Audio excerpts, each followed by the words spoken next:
Well, as many of you know, I've been asked to talk about time because we're living in rather special times at the moment and for other reasons as well. And I'm calling this talk Time, the Spirit of Nature. And as I said in the advert, to understand and know time is of the greatest importance. For time is the gatekeeper and hierophant of the mysteries, whose musical rhythm creates all evolving forms of nature and rescues truth from the clutches of envy, pride, greed, ignorance, and all the vices. Indeed, time holds the gold and silver keys to all evolution and initiation, and the accomplishment of all great works of science and art. So, what really is time, and how many of us actually study time or take note of time? But except when we're in panic mode, of course. But it bodes us well to actually know a lot more about time and to attune to it.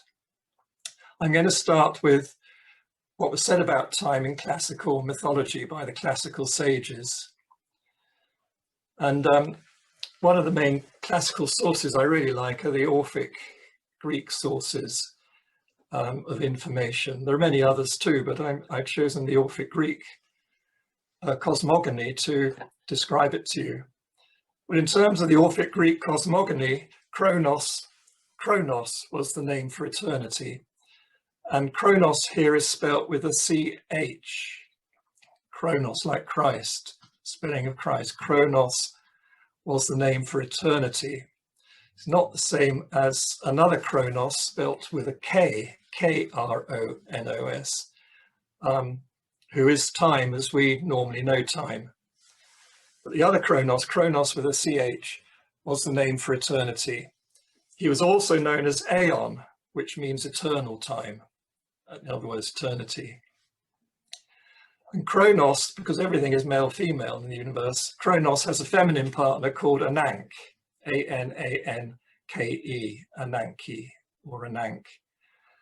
And that means inevitability, or if you like, destiny, or fortune, or fate. And Chronos, in the very beginning, the beginning of the beginning that's always beginning, Chronos and Ananke moved together in a serpentine dance around the universe. And as they moved, they vibrated, a vibration movement of lovemaking, basically. And in this way, they created the primordial cosmic egg, which they encircled in their coils, splitting it open and hatching out Eros and the ordered universe, which is the cosmos. So I'm going to show you some pictures from now on.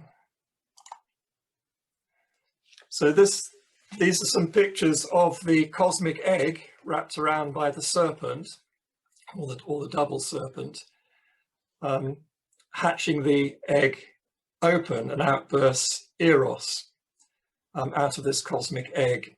So the other bigger picture shows Eros within the egg and yet also bursting it apart. So on his head you can see the top part of the egg, and on his feet he's got the lower part of the egg to show he's splitting it apart and making heaven, what's called heaven and earth, as he does it. And Eros is known as protogonos in Greek, protogonos, which means the firstborn or first manifestation of the divine.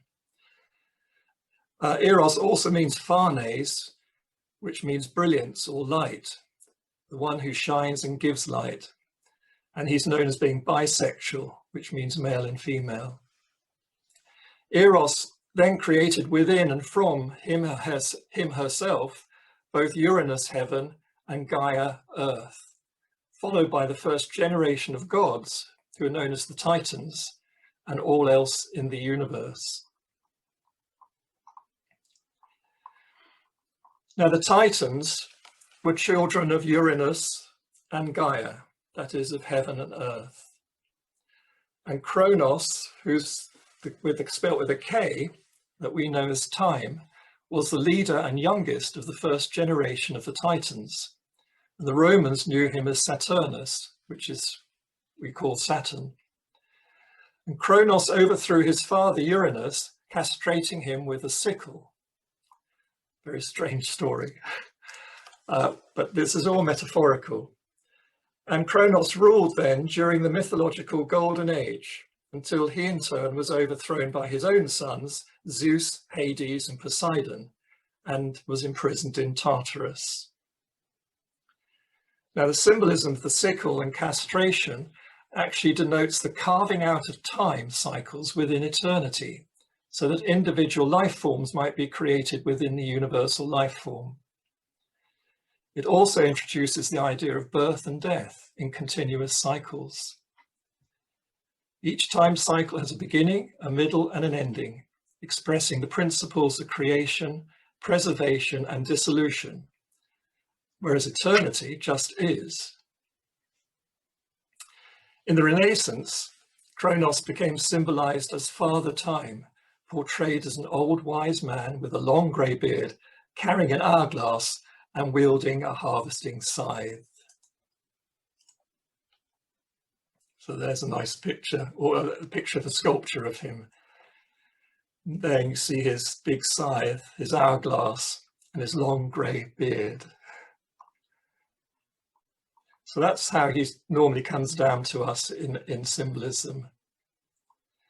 Now, another name for Kronos was Pan, the spirit of nature. The word Pan actually means universal being.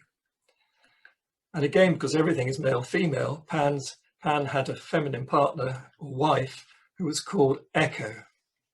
Pan and Echo. So it gives you the idea of that name, that Pan is the one who plays the pan pipes, which makes the sound of all creation, and Echo echoes it back. And it's expressing the lover and beloved. The lover loves the beloved, and the beloved loves the lover back in return. It's a toing and froing of love, expression of love, but in terms of vibration, of music and so on. This picture I'm showing you of Pan and Echo, or Truth and Time, was used on the Geneva New Testament when it was first printed in 1557. So there's a whole group of scholars who they couldn't work in England, so they escaped abroad, because they weren't Catholics really, and they're being persecuted.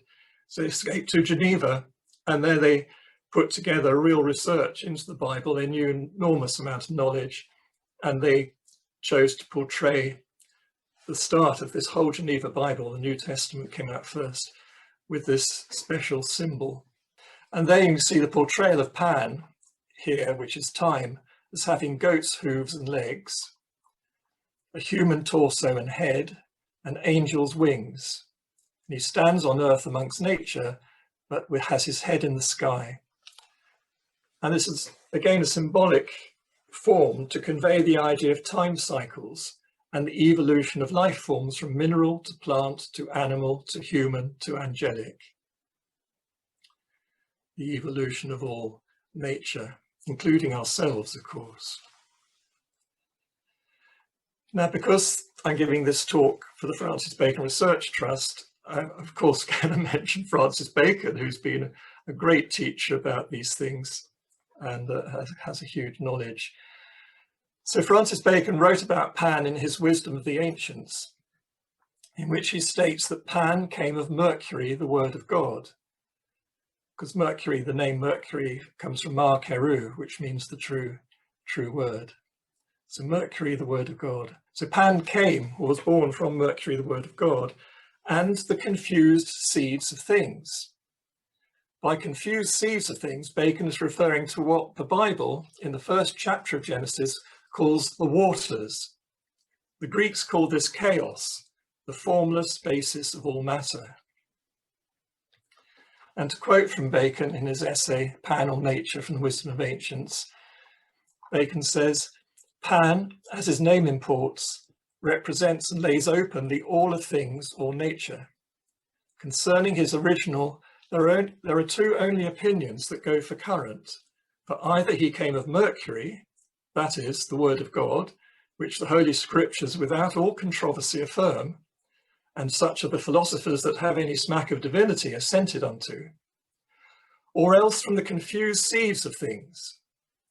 For they that would have one simple beginning refer it unto God, or if a materiate beginning, they would have it various in power, so that we may end the controversy with this distribution, that the world took beginning either from Mercury or from the seeds of all things. Now Bacon also goes on to refer to a third origin of Pan, which concerns the fall of man. To quote again, "But as touching the third conceit of Pan's original, it seems that the Grecians, either by intercourse with the Egyptians or one way or other, had heard something of the Hebrew mysteries, for it points to the state of the world, not considered in immediate creation, but after the fall of Adam, exposed and made subject to death and corruption. For in that state it was, and remains to this day, the offspring of God and sin. And therefore all these three narrations concerning the manner of Pan's birth may seem to be true, if it be rightly distinguished between things and times. For this Pan or nature took beginning from the word of God by means of confused matter and the entrance of prevarication and corruption." I'll let you think about that for a moment.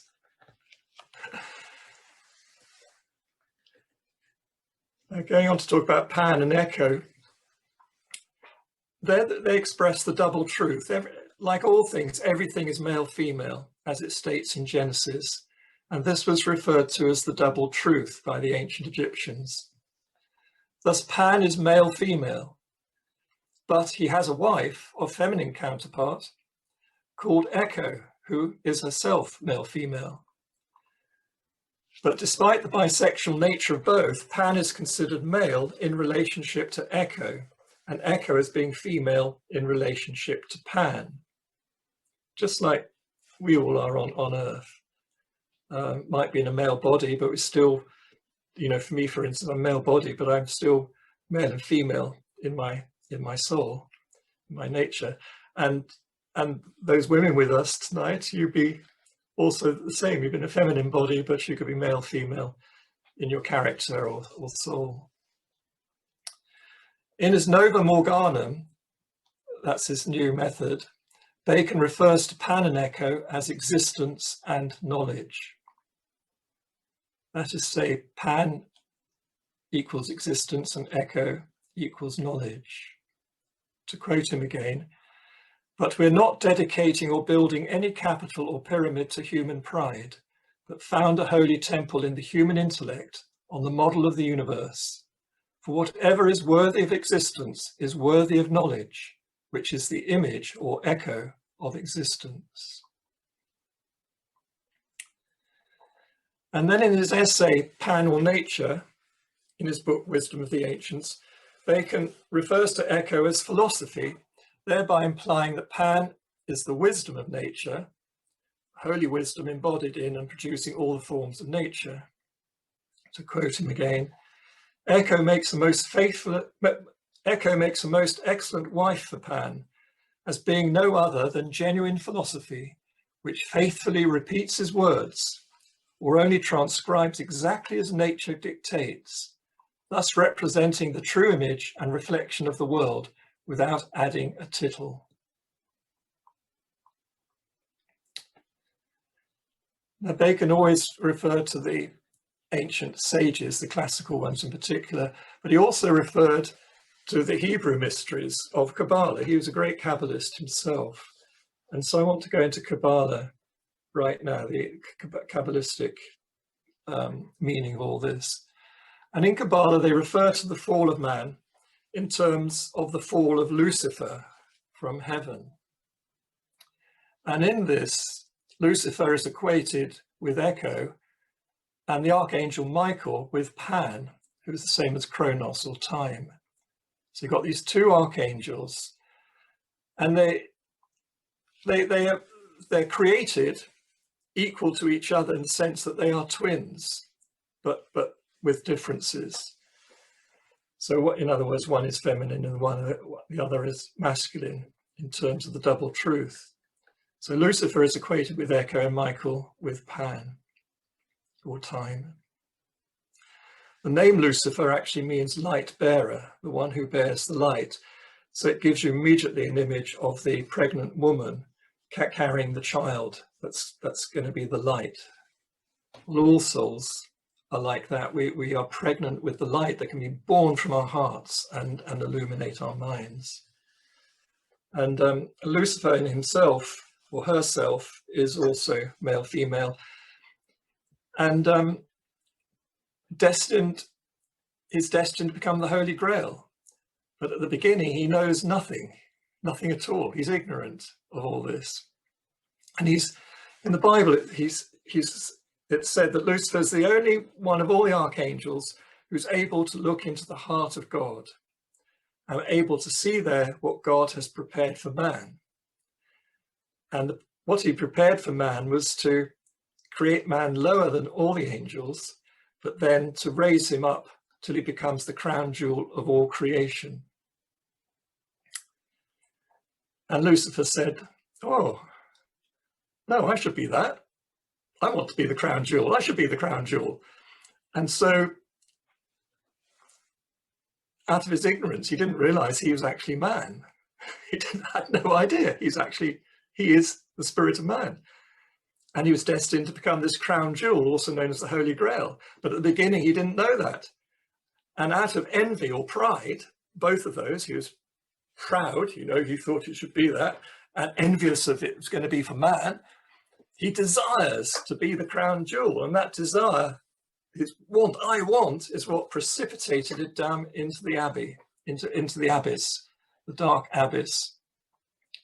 So he fell from the highest heaven to the lowest abyss of the universe,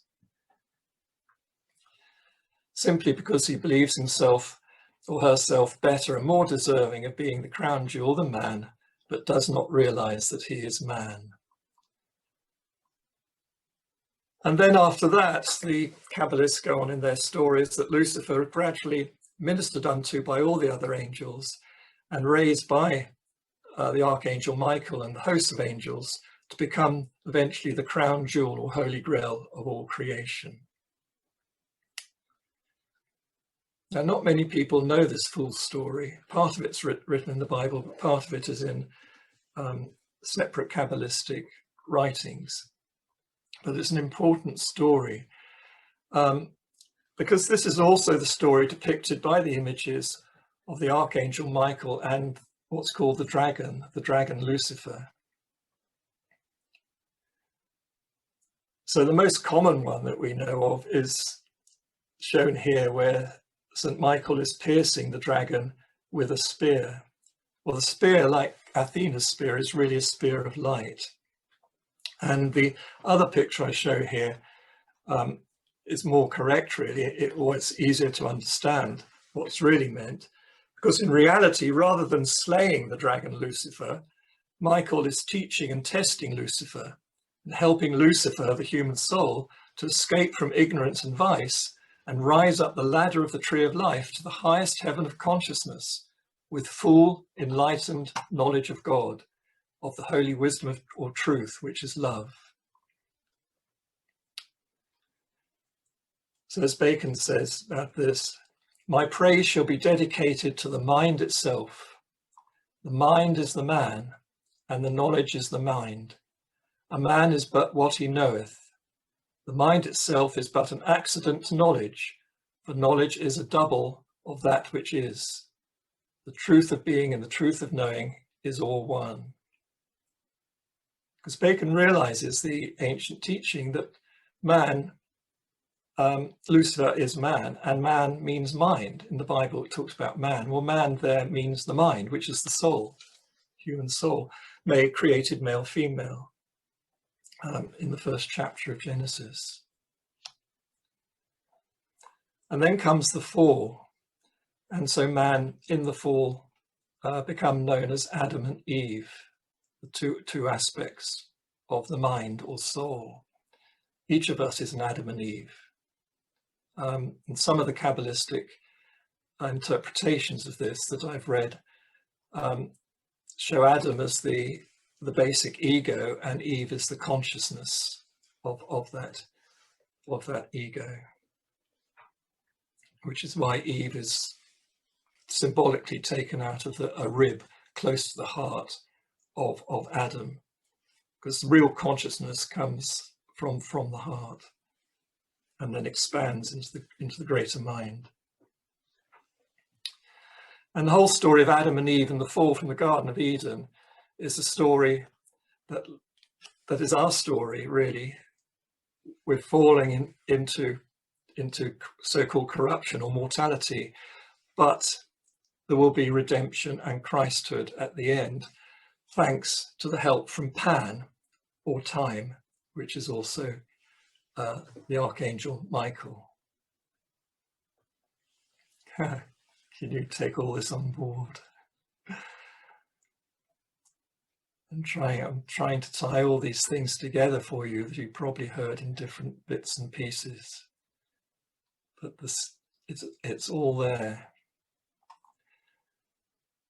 Now, in the wisdom teachings, Chronos, or Pan, which is time, is known as the Hierophant of the mysteries. In other words, he's the teacher and the tester. Time initiates us.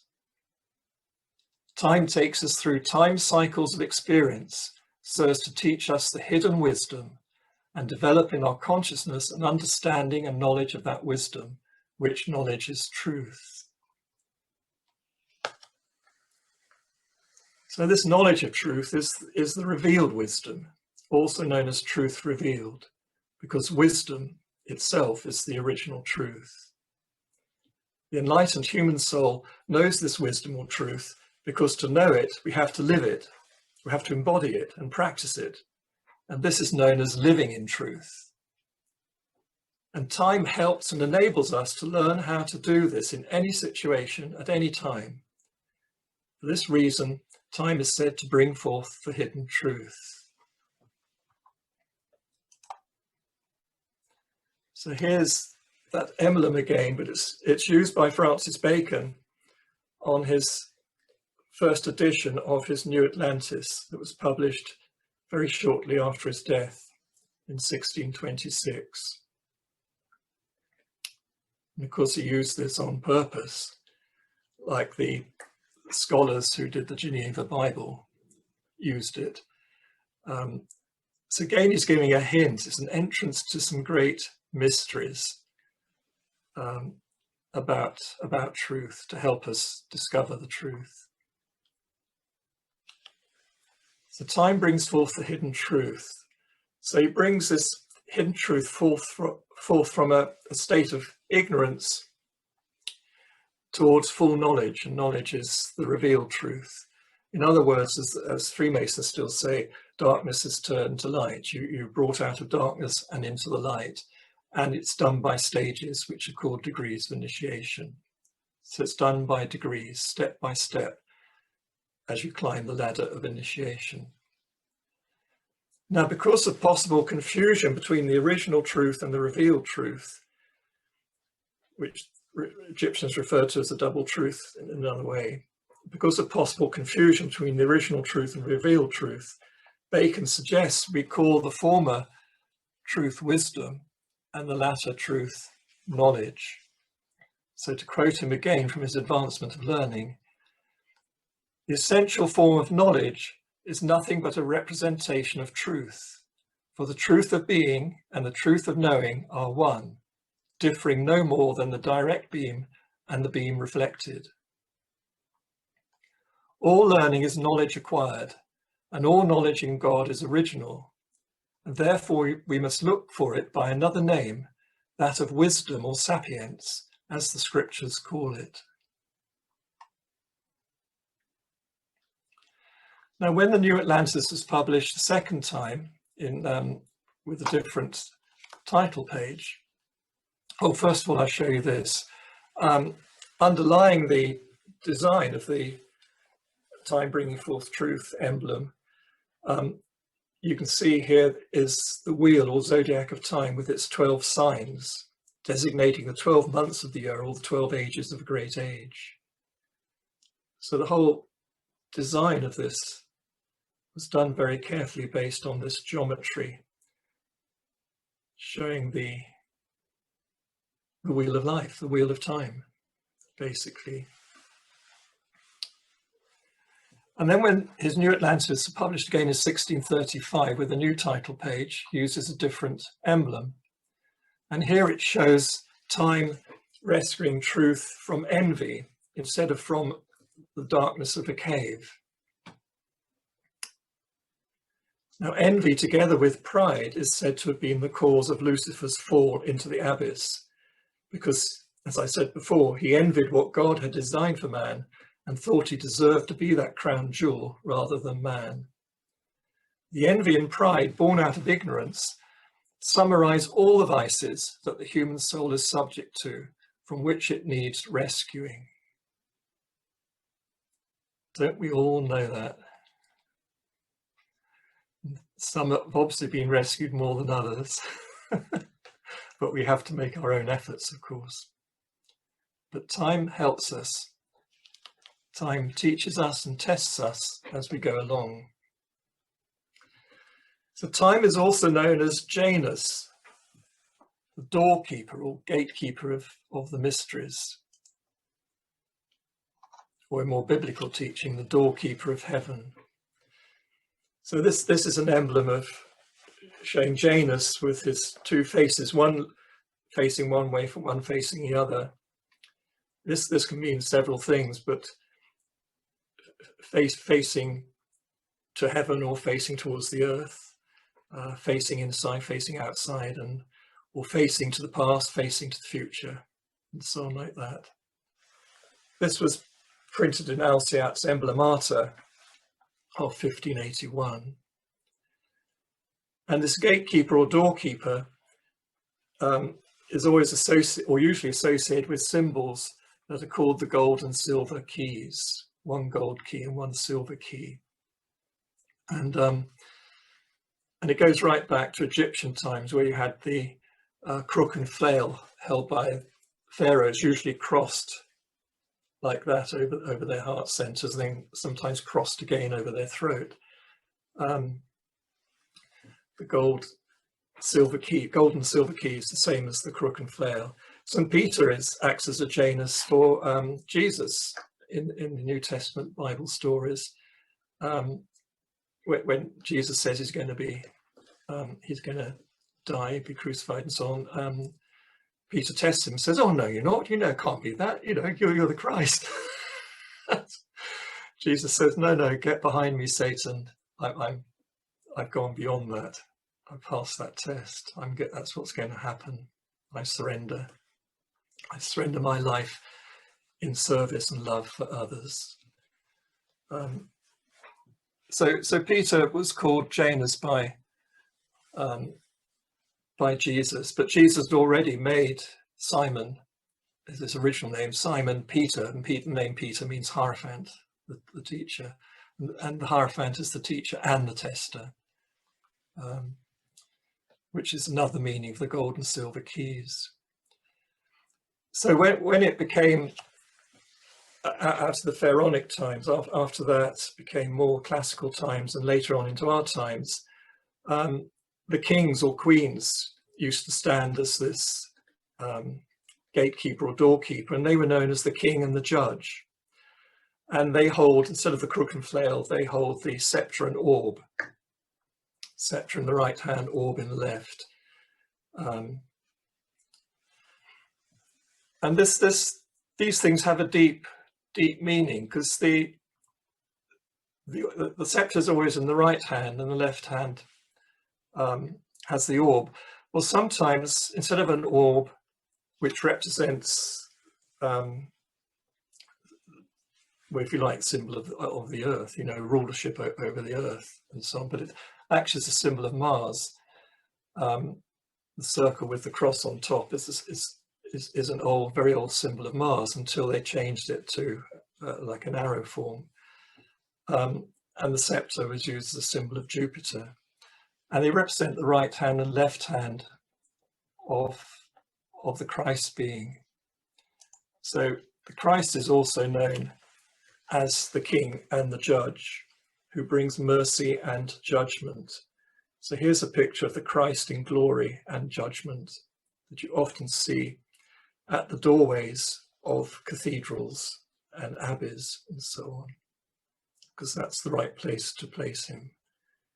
So he's there as the king and the judge in the last judgment.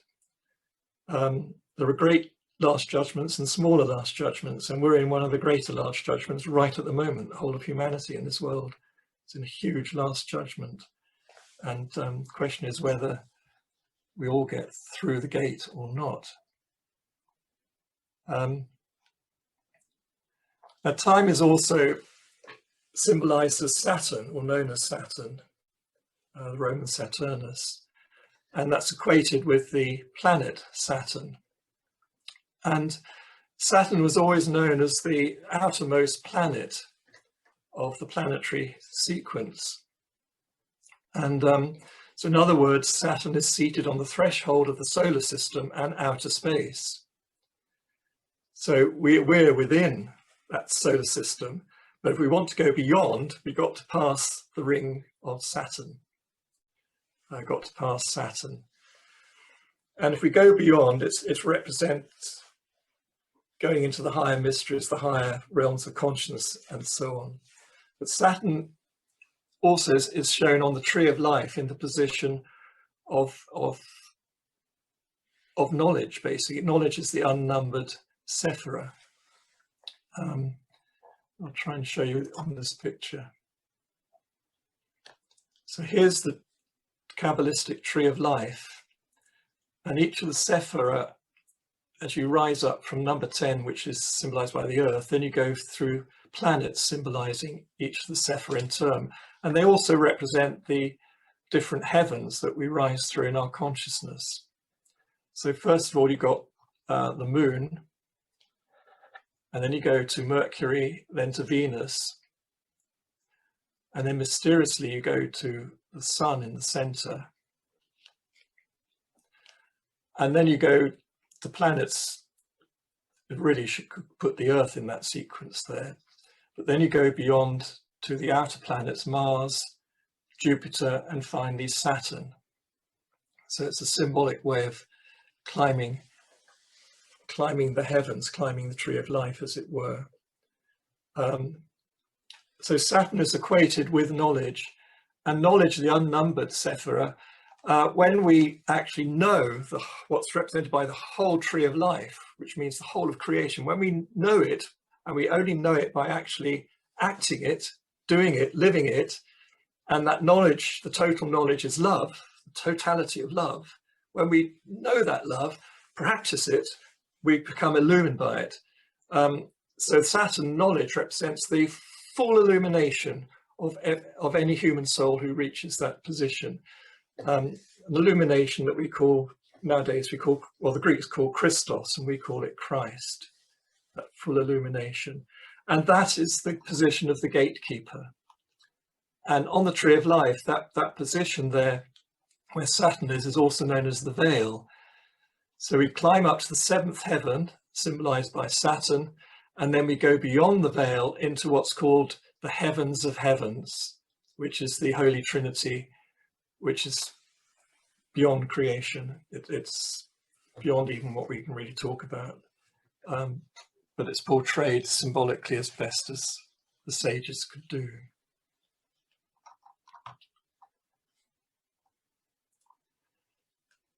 Now that leads me on to really talk about all this from the biblical point of view, and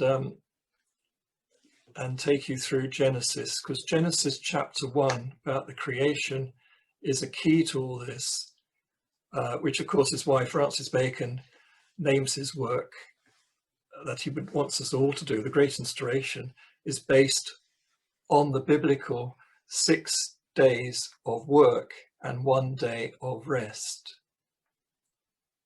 The 6 days of creative work and the 7th day of rest. So I'm going to take you through this step by step, because this, well, certainly to me, it gives a real good key to all this. So just a quote from Genesis. In the beginning, God created the heaven and the earth. Actually, the Hebrew is, in the beginning of the beginning, Elohim created heaven and earth. Elohim meaning Abba, Ama, father, mother, the male-female divinity. And the earth was without form and void, and darkness was upon the face of the deep. And the Spirit of God moved upon the face of the waters.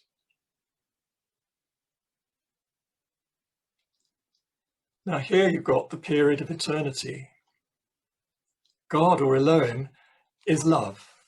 We're taught that, and once we realize that, we know that what we call real divine being, male, female, is love, pure love.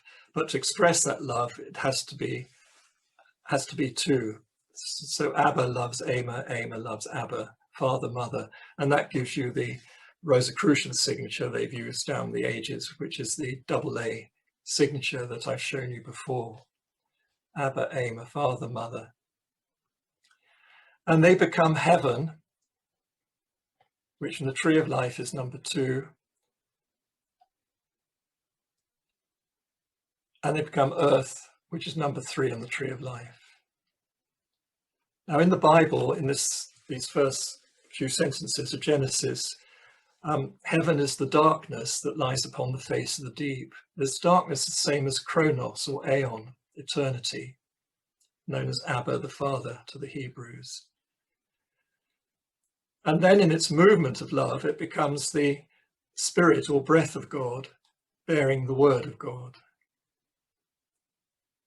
Then the earth, number 3, the intelligence or mind of the divine, is equivalent to the formless deep void. And that's the same as Ananke, necessity, called by the Hebrews Ama, the mother. And she, in her movement of love, because love is an emotion. You know, when you love, you express an emotion, and emotion means movement out of that center, out of that heart. You move energy out of your heart, that energy of love, emotion, moving in love. Each loves the other. Each are moving together, which the Greeks called the dance of Kronos and Ananke, dancing together. So in the Bible, it's the Spirit of God moving upon the face of the waters. So the earth, the formless deep void, becomes the waters, which is a symbolic name for what we call matter, pure matter or chaos. Moving in love, all moving in love. And then God said, "Let there be light," and there was light. And God saw the light, that it was good. And God divided the light from the darkness. And God called the light day, and the darkness he called night.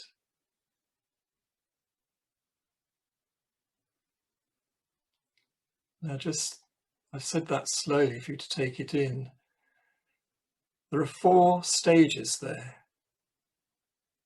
God said, God saw, God divided, and God called or named.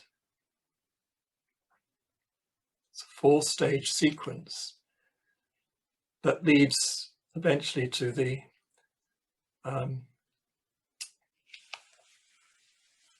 to knowledge or revelation, where you can actually name something, say what it is. So here's a diagram to try to show you this. So from the initial movement of love, the vibrating movement of love, which in the Hebrew Kabbalists called the world of emanation. From the world of emanation comes the real worlds of creation. So the next world is the world of creation, expressing where God's will is expressed as "let there be light," and there was light.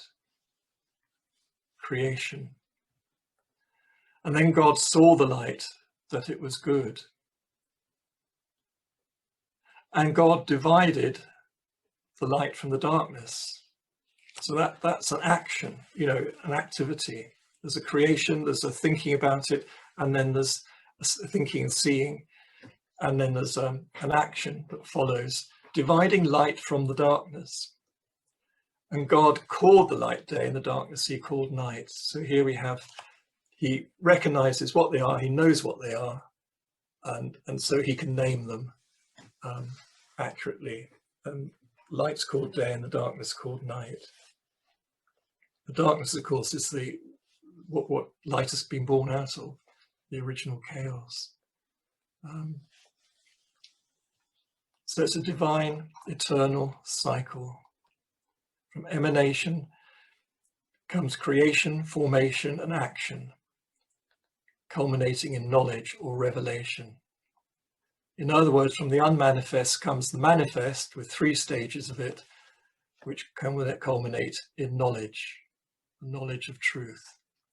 Light in this way is born from darkness, or darkness is turned to light, which is why it's said that darkness is the invisible light, and light is darkness made visible. Another way of expressing this is that order is brought out of chaos. Darkness, night, is the chaos, the no thing or no form. In the Tree of Life represented by numbers 1, 2, and 3, but in an unmanifest form, no form. And then they become light, day, which is the order. Instead of chaos, now we have order. The no thing has become something. The no form has become a form, an infinite form of light. And this is the cosmos. And this is numbers 1, 2, and 3 on the Tree of Life made manifest, the Holy Trinity made manifest.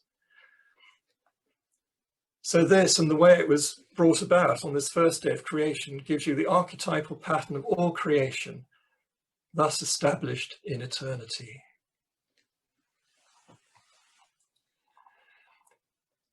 Then creation goes on, the second day of creation. Light is divided into 3 levels. And to quote Genesis, "And God said, let there be a firmament in the midst of the waters, and let it divide the waters from the waters. And God made the firmament and divided the waters which are under the firmament from the waters which are above the firmament, and it was so. And God called the firmament heaven." So you've got the 3 levels, the upper waters, the firmament or heaven, and the lower waters. This equates to what the Kabbalists call the spiritual world of creation, celestial world of formation, and the natural world of action. And in simplistic terms, that's spirit, soul, body, symbolized as fire, air, and water.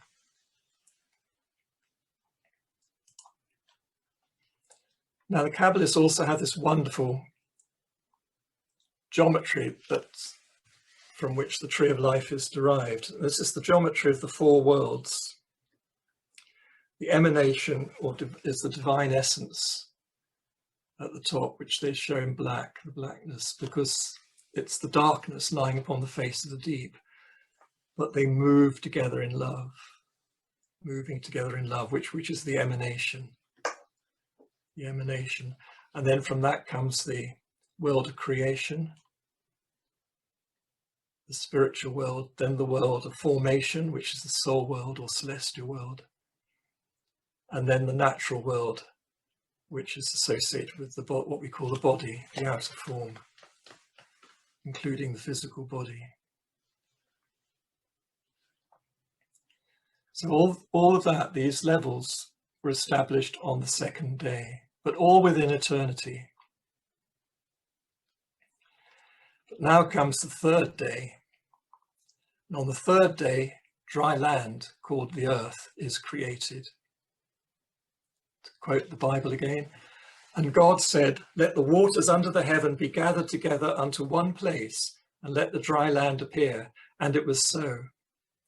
And God called the dry land earth, and the gathering together of the waters God called seas. And God saw that it was good." Now, in Kabbalah, on the tree, this is when the tree of life is finally formed, has its completion, when the earth is established, which they call number Sephira number 10, the kingdom. So to show you a picture of that, this number 10 kingdom here, and enables this whole tree of life to appear complete. Number 1, the source of everything, is right at the center of the world of emanation. And then number 10 is the outermost level of everything involved in dark matter, called the abyss in Hebrew tradition.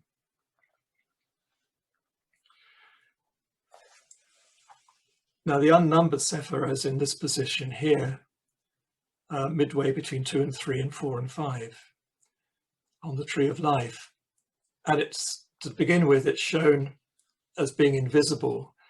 And in the story of Lucifer, Lucifer is a twin to Archangel Michael. Archangel Michael is associated with number 6, symbolized by the sun on the tree of life. But in his pride and envy, Lucifer, not knowing he's man, is cast into the abyss and becomes number 10, the kingdom.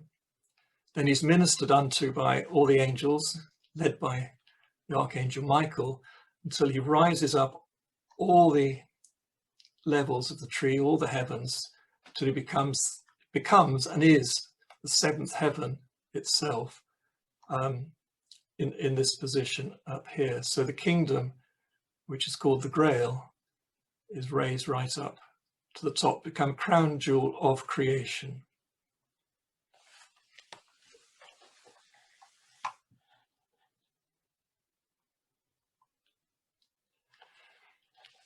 And then eternity itself is now divided into 4 parts of time. This is the 3rd day of creation still. And God said, let the earth bring forth grass, the herb yielding seed, and the fruit tree yielding fruit after his kind, whose seed is in itself upon the earth. And it was so. Now suddenly eternity is now divided into time. This is where time comes into existence. This is where Chronos, spelt with a K, takes over.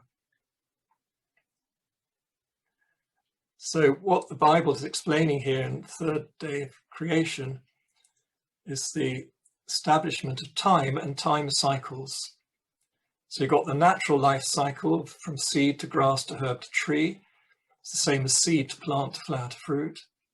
You've got the seasonal cycle implied there from winter, spring, summer, autumn. And also within that, you've got the idea of the life process cycle that we have ourselves, which from the initial impulse, we have our desire, then our thought, and then our action.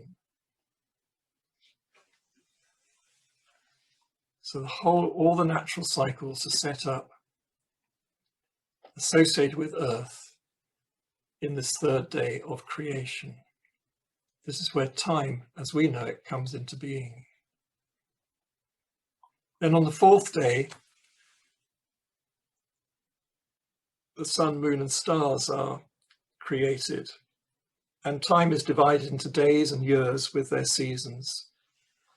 So to quote again, and God said, let there be lights in the firmament of the heaven to divide the day from the night, and let them be for signs and for seasons and for days and for years.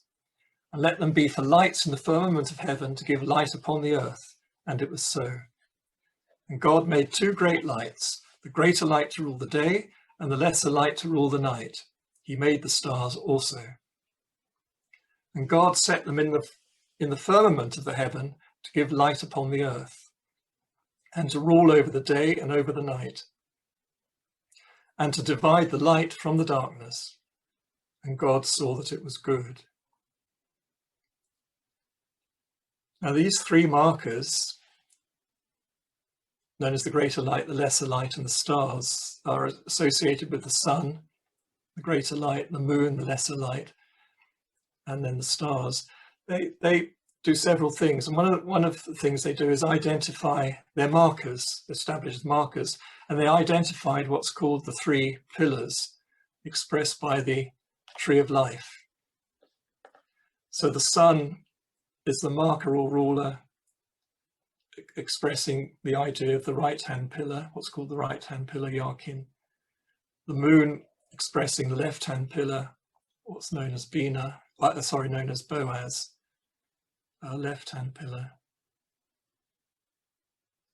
And the stars represent the middle pillar, called Mahaboni.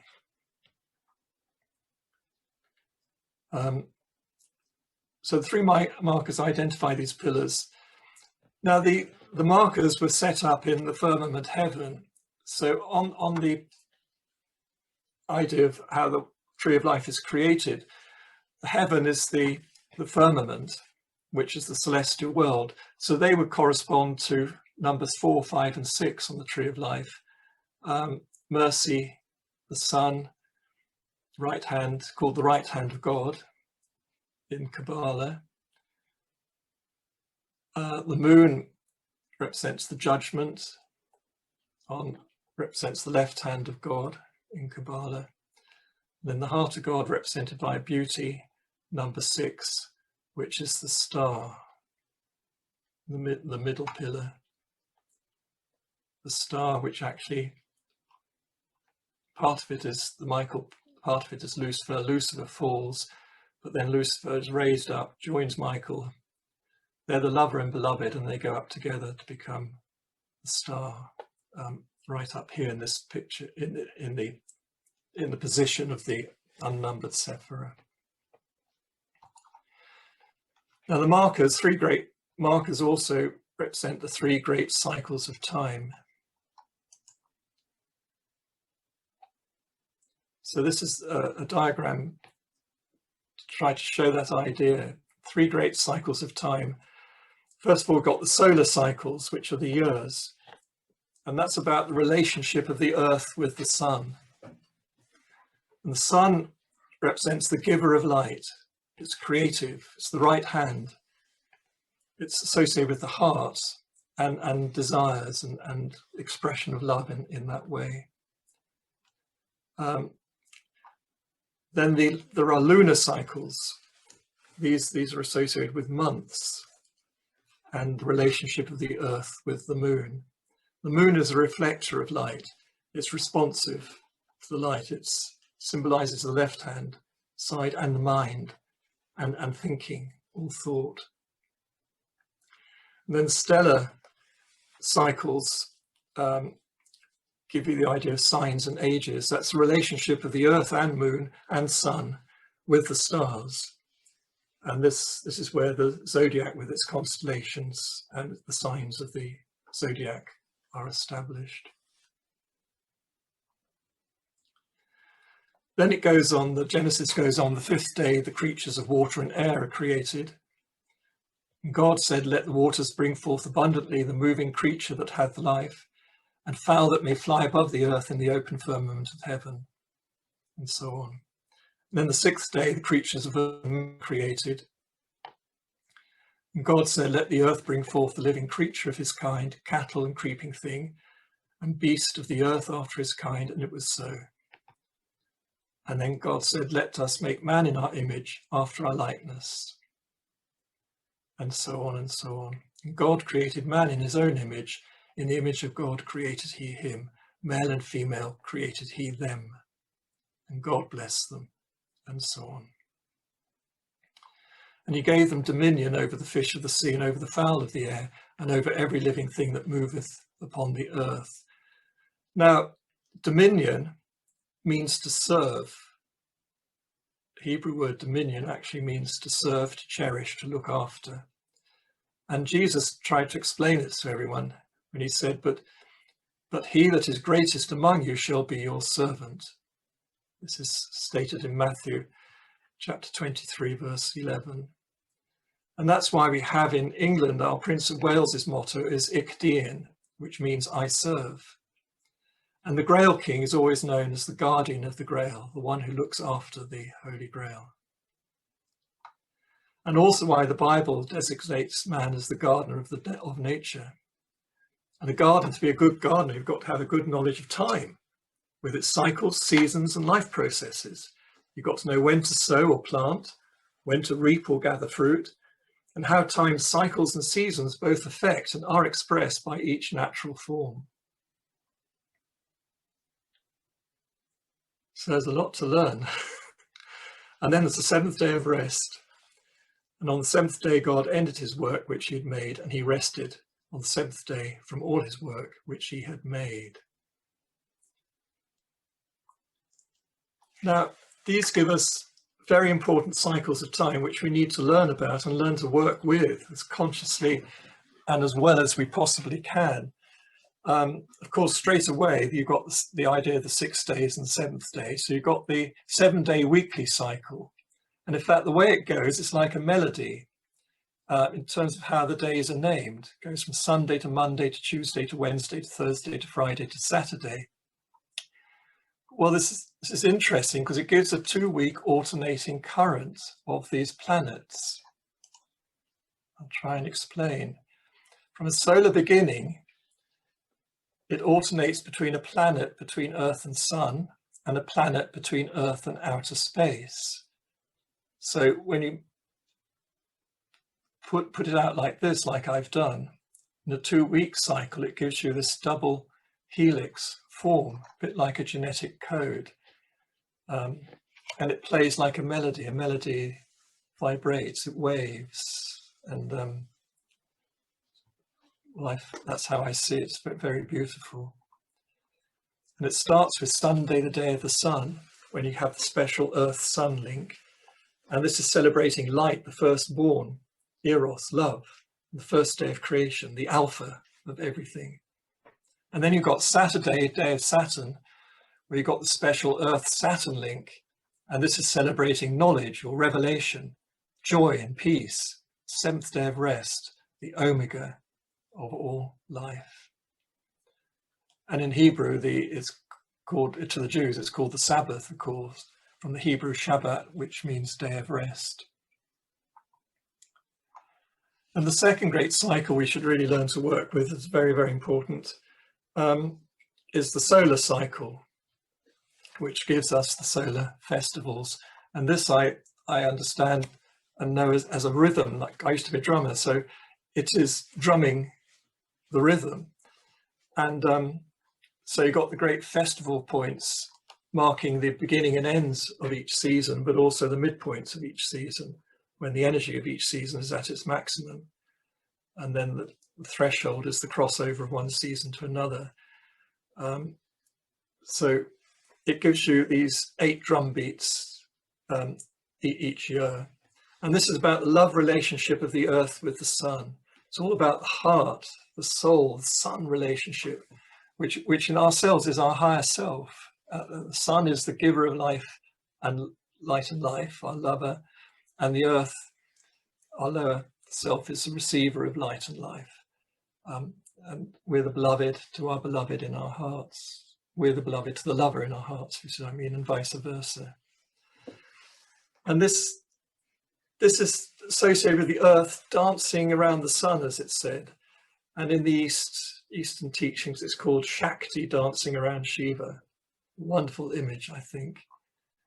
And the main rhythm, as I've said, is 8 festivals a year, which are equivalent to PowerPoints or chakras in time. And the full 8, going back to the beginning again, gives you the octave. So that's the heartbeat of the earth in tune with the sun. Really important to celebrate that. Then another, and in fact, when the FBRT was set up, we were given a lot of inner guidance as to it. And one of the things we were asked to do was always, as far as we could, celebrate these solar festivals, however it's possible to do. Celebrate the solar festivals, because the world has largely forgotten how to do that.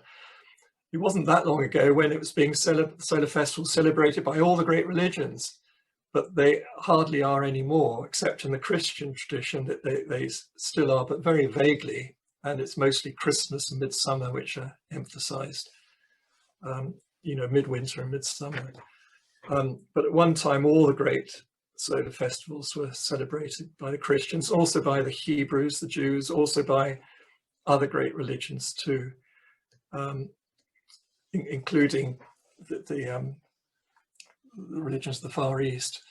But it's largely been overtaken now by emphasis on the lunar cycles, which is another important cycle with the lunar festivals. And this is about the love relationship of the Earth with the moon. Well, the moon is representative of the head and our psyche. So it's that symbol rather than a heart relationship. It's a head or psyche relationship that we're talking about here. So the moon is a reflector of the sun's light to the Earth, and it's variable. It has its own cycle of full moon to half moon to new moon and so on around, but it relates to the solar cycle in an approximate monthly way. So this is where you get the idea of normally 12 full moons, but sometimes 13 full moons per year. That's because the moon completes 12 full cycles of its phases in about 354 days, which is 11 days short of a calendar year. And this means that every 2.5 years or so, the difference adds up so as to provide an extra 13th full moon during the year. And this is called a blue moon. Excuse me. So this is a modulating rhythm, the 12 or 13 festivals a year. It adjusts or modifies the total amount of sunlight beaming onto the Earth and different parts of the Earth at different times. So it modulates what the sun does directly, which is celebrated with the solar cycles. And of course, that's what our mind or intellect does to the heart truths coming to it intuitively. It tends to modify those truths a bit, which hopefully in the end gives even greater understanding. And then you've got the stellar cycle, which is to do with the zodiac with its 12-fold cycle, the celestial zodiac in the sky. So here's a picture of the northern hemisphere with the sky. So you've got here, the idea is the sun's path along the ecliptic, which is this yellow circle here. That's called the ecliptic. The sun's path will circle around the hidden center called the occult pole. Here, the occult North Pole, wrapped around by the dragon, Draco, the dragon. And of course, because the Earth wobbles on its axis, the North Pole of the Earth doesn't always point to the, well, it doesn't point towards the occult pole. It's a bit off, and it wobbles. So the present North Pole of the Earth projected into the sky will come out to be marked by a star called Polaris North Pole Star, but its real name is Arcas, which is part of Ursa Minor. But in a few thousand years' time, it'll be marked by another star belonging to Cepheus, and so on. And it completes a complete circle in around about 26,000 years. And that's known as a great age. So the whole ecliptic circle gives us time in terms of ages, great portions of time. So not just years, but ages as well, and all its divisions of each age and so on. Well, 12 ages make a great age. And each age is approximately 2,160 years, which is the time it takes for the sun to travel 1/12 of the ecliptic circle. Now, for the sun, in the sun's movement, when it's moving in terms of what's called the precession of the equinoxes, it actually moves 1 degree on the ecliptic in 72 years. But anyway, where the midsummer sun is at the moment, which is shown on this diagram, that's the midsummer sun, that red dot. And the midwinter sun is the red dot on the opposite side of ecliptic. That's where the midsummer sun and midwinter sun are at the present moment in time. And this is where the meridian of the Milky Way galaxy crosses the ecliptic, and it gives the only two fixed points on the ecliptic, because the stars are always moving a little bit over time. But the two fixed points are always there. And so these are taken as two fixed points and make the main axis of the zodiac in the sky, from which the 12 signs are laid out geometrically. So when the midsummer sun is on the cusp of Gemini Taurus and the midwinter sun is on the cusp of Sagittarius Scorpio, it's known as the end of one great age and the birth of a new great age. In an ordinary annual cycle, it's equivalent to midwinter, being in midwinter in an annual cycle, with Christmas being the rebirth moment. So in other words, we are experiencing the darkest time of this 26,000 year cycle, the darkest, most difficult time. But light, this is when light, a fresh impulse of light is born, which in the year cycle we celebrate by Christmas. This is happening right now. And yes, it takes, the sun is actually half a degree in width of the ecliptic, so it takes 36 years for the sun to traverse each cusp. But the midsummer sun and the midwinter sun are not necessarily absolutely in sync from the way it can be calculated. Therefore, the crossover from one great age to the next may take longer than 36 years. So I've calculated if 2012, which was given by the Mayans as the main date, if 2012 was the midpoint, it would give you the crossover time 1994 to 2030. However, from the way many of us have also experienced it, if 2002 was the midpoint, it would give you the crossover time from 1984 to 2020, this year. Well, both might be right. You know, it depends on whether it's the midsummer sun or midwinter sun we're looking at. And the other thing I've been made aware of, very, very aware of, is that we've started in a very small cycle of time, a 12-year cycle, which is associated with the Jupiter cycle around the Earth, as seen from the Earth. And the inspirations that I've been given about this and visions about this is that this is like the final gateway of getting through into this new great age. And I understand it that we started what I could call the 12-year Jupiter, but also Kali cycle, to test and raise humanity with 12 Herculean labors. And it's been mapped out for me. I've been shown it, and it's all to do with raising the planetary Kundalini, if possible. And as the Kundalini rises, it tests, cleanses, and invigorates each chakra in turn. And this year has been about the root chakra. Next year will be about the sacral chakra.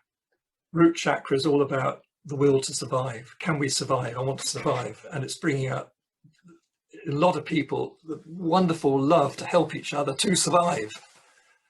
And it's sorting out, as Jesus would say, the wheat from the chaff in terms of human souls. Who is doing this, who really is expressing love and care, and who isn't, and deliberately doing the opposite. And it makes it very clear to us all, I think. And next year will be about the sacral chakra, and I expect you all know what the sacral chakra is for. But besides what most people think is also about businesses and so on like that. And then in less than a week's time, we come to the 21st of December this year, which is the midwinter point. And extraordinarily, is going to be a very, very close conjunction of Saturn and Jupiter. And this is always a key moment in time when they are especially close like that. So it may mark this completion of this testing of humanity, will to survive. Do we want to survive, or do we want to destroy humanity, destroy the world, destroy nature? which do we want to do? Are we creators or are we destroyers? You create through love, you destroy through hate and all the other, and rape of everything. And we've seen this so vividly this last year going on.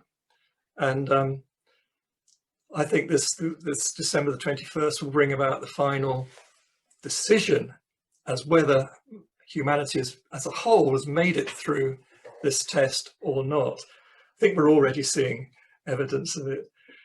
And I'm very optimistic. One should always have hope. I think there are millions of wonderful, good-hearted souls around on the earth, all doing their utmost best, often in terribly difficult circumstances. Brilliant. Well done, everyone who's good-hearted like that. Well done, well done.